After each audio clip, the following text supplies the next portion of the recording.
In this video, I'll show you how to split a cell horizontally in Google Sheets.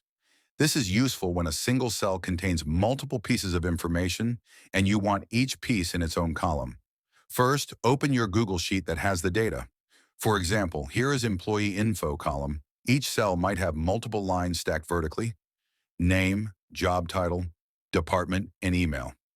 Now click the first empty cell next to your first employee entry. Type this formula exactly: equals split open parenthesis, a 2 comma, char open parenthesis, 10 close parenthesis. Here, A2 is the cell with the multi-line text and char open parenthesis. 10 close parenthesis represents the line break.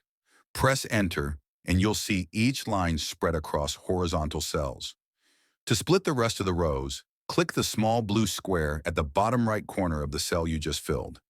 This is called the fill handle. Drag it down to apply the formula to all rows. Now every employee's information is split into separate horizontal cells. And that's it. You've successfully split a cell horizontally in Google Sheets.